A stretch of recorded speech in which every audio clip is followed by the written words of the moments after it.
The employee told me there was a woman's bathroom up the lift. There wasn't one. This happened 2 days ago, and I'm still very shaken up about it. I was with my brother and father. We were just at the immigration department in Hong Kong to sort something out for us. Further context, I'm 20 female, and I'm not a Hong Kong local. It was getting late and my dad suggested we start taking the bus back now to eat closer to the apartment area, or most good places would be closed by then. Midway there was a stop that my brother suggested we get off and find food. We all agreed. I started to desperately need the toilet, and so my brother pointed at the closest McDonald's we could see. Big mistake. We go in. My brother and dad are waiting downstairs. I was under the assumption that, well, if there's no toilet downstairs, then there should be one up. If not, I'll leave and find another place. I walk up the stairs and look around, somewhat pacing as I desperately need to pee. The McDonald's worker seems to have spotted me and was looking at me, almost expecting me to bother him. I asked him if there's a toilet. He said, "Toilet, through the door, turn left and take a lift up." It's an ominous brown door, with no signs or anything at the front. He's the worker, so I assume he knows better than me. I open it and, what the heck? It's very dark and run down. Completely different vibe to the modern McDonald's. Extremely quiet. As soon as the door closed, it was almost soundproofed. All the bustling, loud noises in the McDonald's had completely stopped. The room was just very dark, with minimal white light. There were multiple doors that appeared to be locked in the building. I didn't explore much, as I thought it was maybe a staff room. I turned the left corner as instructed, and there was indeed a lift. I assume maybe this is just a very odd passage to a shopping mall, which isn't too uncommon in Hong Kong. Surely, how bad can this be if there is a lift? I press the lift and step in. Suddenly, I hear the door open and the worker that directed me goes into the lift with me as well. I notice he's holding a black bin bag that is filled with little to nothing. I assume, oh, okay, maybe he needs to put this out and help me find the toilet. Kill 2 birds with 1 stone. I ask him what floor do I press, and he presses the 2nd floor. Once the door closes, it's a bit quiet and awkward. I glance at him for a second. He was wearing a COVID face mask, one eye looking forwards, and he had a lazy eye looking to the side. Suddenly, he says, "Le ho lang," which translates to "you're very pretty" in Cantonese. At this point, it's very awkward, and I just said a quiet thank you to not aggravate him. I'm wavering if I actually need to pee this badly right now. The lift stops, finally. I was fully expecting a shopping mall when the lift doors open. That was not the case. The doors opened, and it was just a dark, quiet, very run-down, narrow hallway of doors. It was so dark with infinite corners. Not a single person was there but us. I couldn't tell what the building was. An odd cross of abandoned apartment building doors and office doors. At this point, we're both still stood in the lift, and my entire body is in a fight or flight response, as this whole situation was making me fear the worst. The worker gestures me to get off at this lift, and almost wants to continue walking me to the toilet. I quickly make an excuse of, "I've bothered you so much already from your work. You can just point at the direction and I'll find it. Promise." He points to the right and tells me to go through there, and that's the toilet. I thank him and go the complete opposite direction he told me. The whole place was like a freaking maze. Narrow hallway with doors. I got curious and pushed at one of them, and it was locked. At this point, I'm really trying to stall enough time to appear I went to the toilet before getting the lift back down. I get a call from my brother now, a very angry call asking why I've taken so long and where I am. I explain I don't know where I am. I'm trying to find my way back. I hang up and I'm getting increasingly more scared as the place is giant, as I mentioned, like an abandoned office or apartment hallways with no signs or anything, while being extremely dark with minimal light. The walls were all teared down. It's just so quiet and run down. There was no way a functioning toilet was up here. I'm really panicking now and trying to find my way back to the lift, really scared. My initial discomfort of desperately needing to pee turned to desperately wanting to leave. I calmed myself down a bit with breathing exercises and tried to recollect the steps I took. Finally found the lift and quickly pressed back down. I pressed the close button so much. The lift takes me back down the hallway, but by accident I walk forwards instead of turning right. What the heck? There are more doors, 4 or 5 doors next to each other. But what was the most strange was the fact that the doors were all facing this large glass panel wall. between the McDonald's. I was able to look at the McDonald's and people eating, but they didn't notice I was there at all. I walked back and turned right this time through the door. I was finally in the McDonald's again, but the glass wall on my end appeared to be a large mirror in the McDonald's. It was a double mirror. I looked around and there was no sight of the McDonald's worker either. I quickly walked back down the McDonald's. I see my dad and brother. My dad asked if I was okay, as I looked really pale. I said I'll tell him when we're out. I asked him if he saw the worker again when we were waiting, describing him as a man with a mask on and a lazy eye. My dad shook his head and said he didn't see any worker when he checked upstairs for me earlier. My heart dropped as soon as I heard that.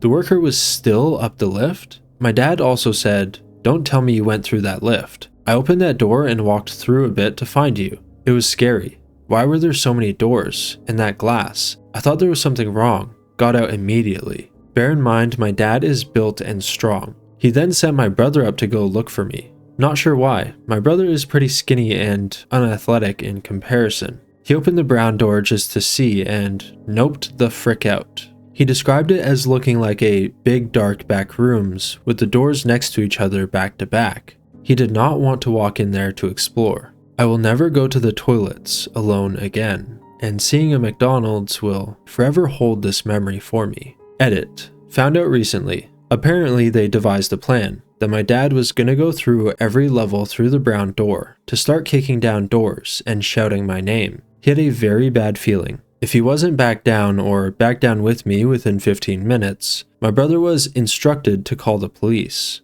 My brother disagreed with the plan, suggesting it'll be best if they find all the exits and guard them now, banking on the fact that I'll be out at some point as it's unlikely they'll find me through every level in that lift and doors. I asked what would happen if I didn't come out through the exits, and he said, "At least we'll find your remains." Morbid. I might have met a serial killer. I was a teen runaway, heading back home to Washington from Montana on February 25th, 1997. I had 2 male companions, also teen runaways with me, and we had stopped at Quartz Flats Campground, a rest stop in Montana, for a break from our drive. It was snowing heavily as we left the rest stop. I could barely see the road to I-90 when I saw a man carrying a little boy hitchhiking. My first thought was that he was an idiot parent for endangering his child and that poor kid shouldn't be in a blizzard. It never occurred to me to wonder where his car was located. I picked them up so the boy wouldn't freeze. The man never offered any information about where he came from or where he was going. The man also did not realize when I picked him up that I had 2 teen boys in the back of my van, and he became unnerved and began speaking in this maniacal fashion about buying a boat in Arizona. You know where you can get a good boat? Arizona. Do you know why? There's no ocean, so they sell them cheap.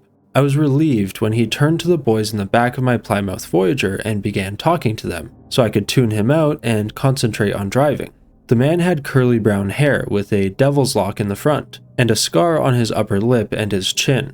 The boy appeared to be between 2 to 4 years of age, wearing a blue coat, red or blue warm-up pants with either an offset red or blue seam on the pants, and light-colored boots that resembled construction boots. The boy would not look at any of us, nor did he turn to the man for comfort, just looked down at the floor and didn't move from the man's lap. I felt bad for him, thinking he must be so scared of us. They were not with us for long, and the man asked to be let out at the gas station in Superior, Montana. And that was the end of that interaction. In 2017, I found True Crime, and it made me reflect on 17-year-old me and the terrible risks I took hitchhiking and picking up hitchhikers. I had a few disturbing rides, but the one that sticks out the most was the hitchhiker and the boy. On a whim, I googled serial killers, I-90, and missing children. I remember the man looked like one of my hometown attorneys, very distinctive eyes. I didn't really believe I would find any likely offenders, until I did. My heart dropped when I saw the devil's lock and scars on his lip and chin, even more when I found a video he posted online, his maniacal voice, style and tone matching the boat guy, Joseph Duncan III. The worst part was that there was a little boy that went missing in the same region 2 days prior. I connected with his aunt, and she connected me with the FBI because I provided a detail that they hadn't made public. If you've ever researched Duncan, you know that he was one of the worst human beings ever. He had a court date on the same day I would have picked him up, coincidentally his birthday, and there's no record of him showing up for that court date.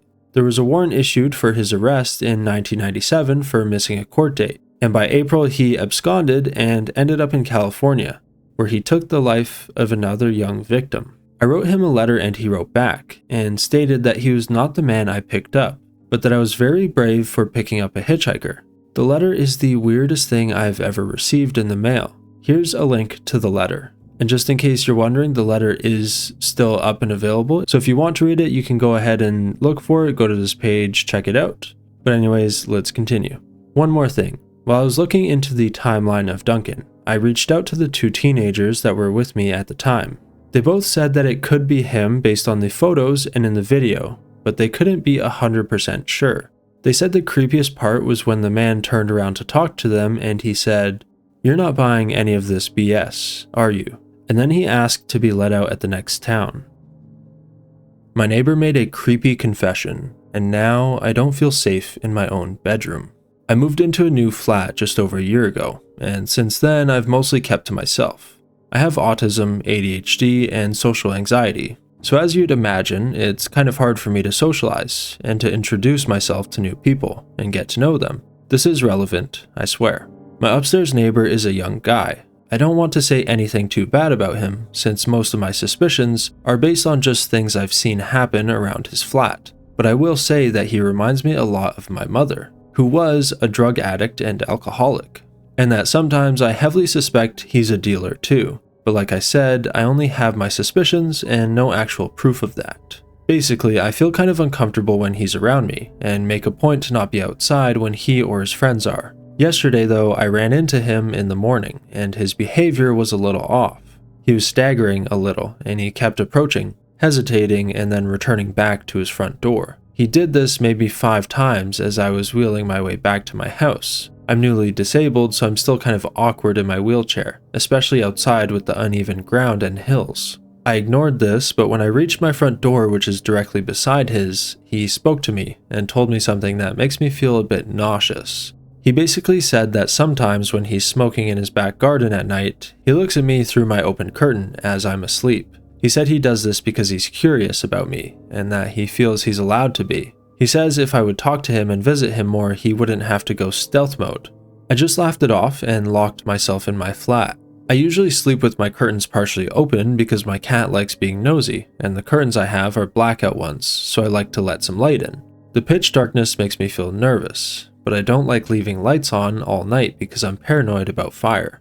Another thing is that my back garden is entirely fenced in, but the fence between our gardens is shorter for some reason. And I'm pretty sure that in order to see into my window, he'd have to either lean a whole lot, which would probably be really uncomfortable, or he'd have to actually be in my garden, which I don't want to think about right now, honestly.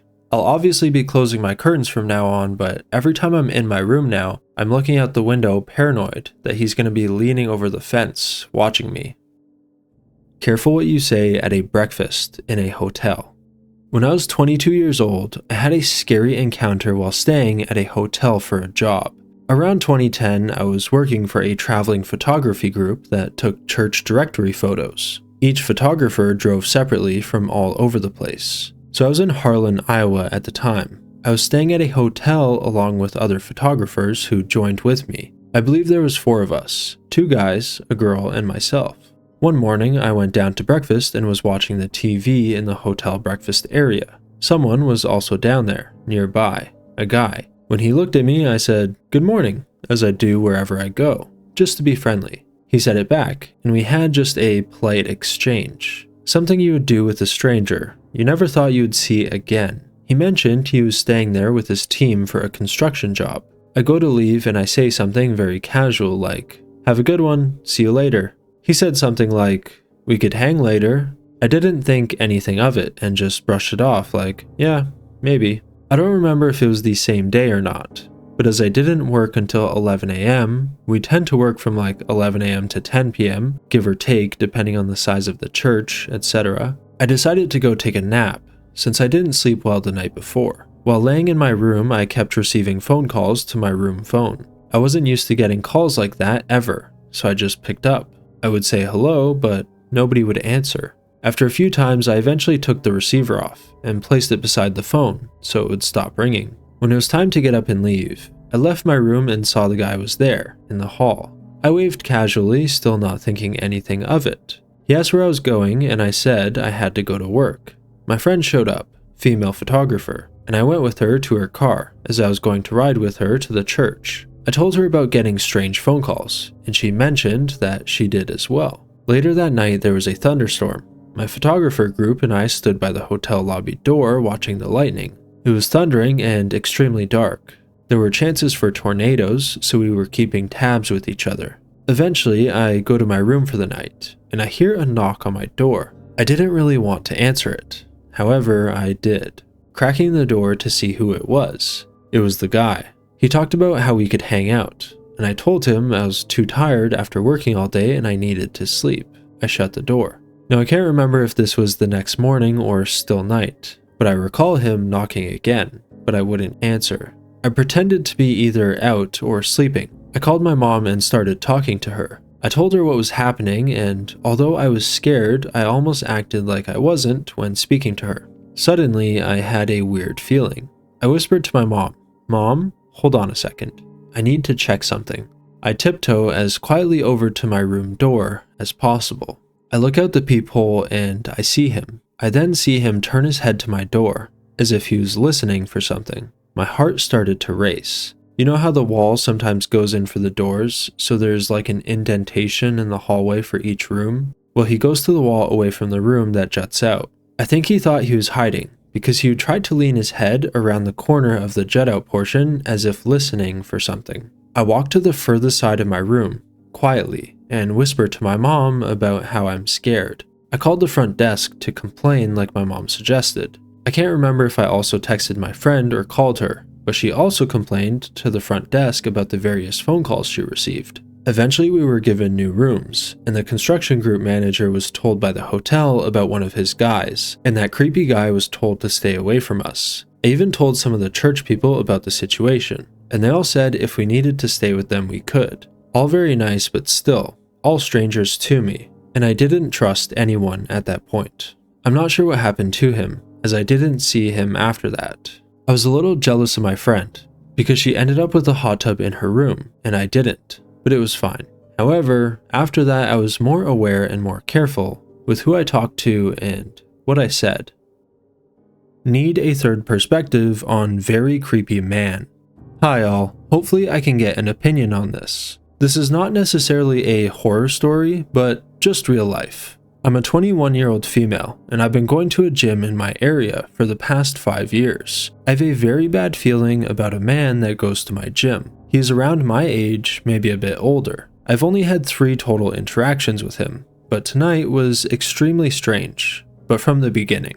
When I saw him the first time, roughly a year ago, I was standing on the top level of my gym, and he was walking on the bottom floor. There's a railing where you can look down to the lowest floor. I happened to glance down and saw this guy staring up at me. I was a bit creeped out and backed away from the railing out of his view, and that was the end of that. At the time, I thought nothing of it. Second encounter. Last fall, I was walking into the gym. It was a cool, dark Canadian fall evening. As I was walking in, I walked past the guy. We exchanged stares. I mostly stared because he was familiar, but then held the stare after I saw his expression. The way he stared was not a normal, "oh, I've seen this person before" stare. It was a primal, hungry, violent stare. It shook me to the core. So as anyone would, I turned around to look behind me after he had passed. He was stopped in the middle of the road, completely turned toward me, in the dark, staring. I quickly walked away, very, very scared. Fast forward to today, about 5 months later. I showed up to the gym as I normally would and started my workout. I was walking on the treadmill that faces the entrance. I see him walk in. I knew exactly who it was the second I saw him. This time, I decided not to stare. I glanced twice as he walked by, and he never broke his stare. After he got changed, he sat on the bench press behind me, and from what I could see, didn't do much working out, but a lot of staring. Somehow, I didn't see him move his position, so I walked upstairs to the track and started walking around the track to kill time. He's up there, once again, staring, but trying to hide it this time. I finished my walk and changed to leave. I got a phone call while I was leaving and sat on a chair near the exit. I watched him go into the change room, come out and sit in a chair facing the change rooms as if he was waiting to see me walk out. He didn't know I was behind him. He then walked to the change room and back to his chair. When he turned around to walk back, he saw me. He grabbed his stuff and came and sat right beside me. Now I will give him the benefit of the doubt as he was putting his shoes on, but he stuck around for about 10 minutes until I started grabbing my stuff to leave. I walk fast, so I was out the door way ahead of him.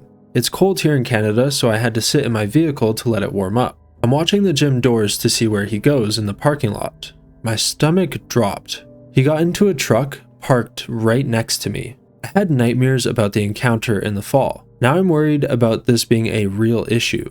There is something very off about this person. I usually trust my gut with these sorts of things, as I believe we as humans can detect non-verbal cues very well. Please, anyone, give me validation on if this is weird. I don't want to say he is a stalker, as that is quite extreme, but it seems it's starting to move that way. I'm a very average looking person. I keep to myself at the gym, and I'm always by myself, so I'm not sure why anyone would want to do this to me, but who knows. Thanks for reading my super long-winded story. If you weren't my niece, you could get it. This is one of many weird encounters I had with my uncle when he was living with us. I began living at my dad's house when I was in high school. My uncle isn't my dad's relative, but my stepmom's. He was the cool uncle, the fun one, who would let us take small sips of his drink, and he would listen to me vent about my home life struggles, being the stepkid/affair baby. He would also vent to me as well. He was one of the only people who actually understood, and I never got into arguments with him. He made a lot of sexual jokes, but that was just him. It was never weird until he started directing those jokes towards me and my sisters. I won't tell their stories with him, cause it's not my story to tell.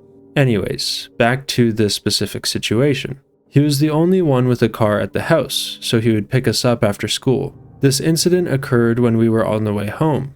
I don't remember the whole conversation, but I remember he was saying that I was really cool to hang out with, and that I'm super chill, and that I'm literally the girl version of my dad. I agreed, and he proceeds to say, if you weren't my niece, you could get it. And I immediately froze cause, what the heck? Who says that to their niece? I was uncomfortable and awkwardly laughed, but my face said it all, cause he made a comment like, haha, I was just joking. I got you all scared, lol. But I knew he wasn't joking. This isn't the first time he made weird comments towards me, so I knew he was weird. We got home not long after that, and I vacated to the room. Edit. I realized I didn't add specifics. I am safe. This was years ago, just talking about my past creepy encounters. I'm 24 now, married with 2 kids.